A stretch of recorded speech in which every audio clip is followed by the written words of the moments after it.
Welcome to the question and answer session here at Streetwise Economics. Today, we are diving into some personal goals, achievements, and looking forward to what 2025 holds. Let's get started. Question number one is from Blooming. What's your next goal in 2025? Great question to kick us off. My next big goal for 2025 is to see how my $15,000 trading challenge goes. I will be trading and sharing my progress with all of you, but beyond that, I'm pursuing my entrepreneurial dreams. It's tough, no doubt about it, but that's what life is, right? It's all about doing what you can. For me, entrepreneurship equals flexibility with my time, which is what I'm after. Question number two is from New Life. What did you feel last accomplished? I felt really proud of transitioning from job hunting to full-blown entrepreneurship last year. It's been a roller coaster, of course. Moving from bi-weekly paycheck to creating my own financial stability has been challenging. Here in Canada, people get paid usually every 2 weeks. So that has been an interesting transition. I've built an emergency fund to cover at least a year of our living expenses, which gives me some peace of mind. But I trade in the financial markets. I coach people who want to know how to invest and trade in the financial markets. But just to be clear, I'm not a licensed financial advisor. So my role really is to provide educational insights. Let's say someone wants to invest in the stock markets and they don't know how to value companies or even how to pick or select stocks out of, let's say, the 7,500 or 7,000 or whatever number that is, let's say in the Toronto Stock Exchange or United States of America. I leverage on my background as an economist, but also because I also have some skin in the game. I trade in the financial markets and I also invest as a retail investor. So I also write some insights across my social media handles, produce content like I'm doing now. But also, starting last year in 2024, I started writing for weekly newspapers in Zimbabwe, the Standard, and also the Business Weekly. The idea is to just increase my reach as much as I can. Now, another question from the audience was that, what's your mantra in 2025? My mantra for this year is focusing on what I can control. I am to keep my schedule flexible, allowing where I can wake up and decide what I feel like, whether it's analyzing stocks, reading reports, trading in the financial markets, or maybe even just relaxing.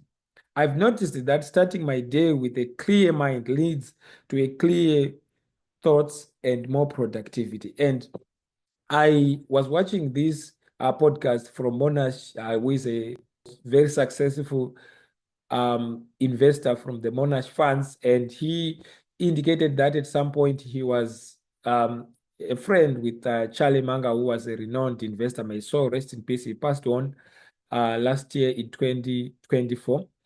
And one of the things that he says, by having his proximity to Warren Buffett and also Charlie Munger, he noticed that they just come to work and then they just get to work, and then maybe there's something, they start reading a book or they get something on their desk. But of course, having said that, I also like to have a modicum of structure to an extent, to say I wake up at this point, but that's the advantage of at least having to do my own things. It's not easy for sure.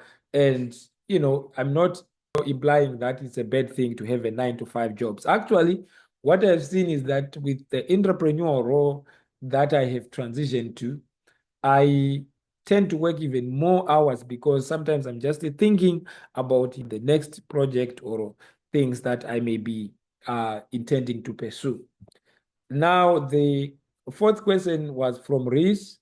And what's your biggest hope for 2025? My biggest hope is to live each day as if it might be my last day. I think there is one person who mentioned this, but my goal really in 2025 is to focus on what I can control. I aim to keep my life very simple and enjoyable. Like that late Charlie Munger once advised, that lower your expectations for a happier life. And I'm trying to live by that. Now, another question, the next question is from Drew, and it goes, what's your focus this year? Drew, my focus this year is on being happy, taking one day at a time. It's about finding joy in the small things, maybe working out, taking a walk, or spending quality time with my family and not getting overwhelmed by what might come my way. Now, the other question was that, are you ready for a new beginning? Absolutely. I'm open to new experiences. I want to travel this year and see new cultures, explore. That's the good thing about working remotely as an entrepreneur, like trading in the financial markets, but also I just need a laptop, access to computer. Sometimes I may not even need internet per se. But every new beginning is another chance to do things differently, to grow and to learn. The other question was that, what's one thing that you are most grateful for? I'm incredibly grateful for my lovely family and my health. Having supportive friends and family is something that I've learned not to take for granted.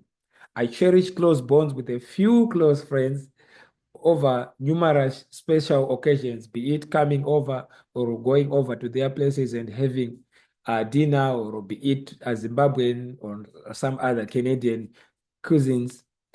And I've also become mindful that time is very precious. It's very limited as well. So I like to focus on what truly enhances my quality of life.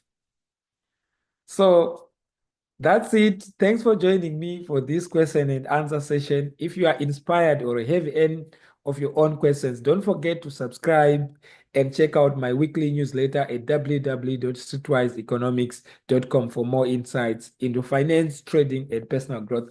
Until next time, take control of what you can and keep learning. Bye bye for now.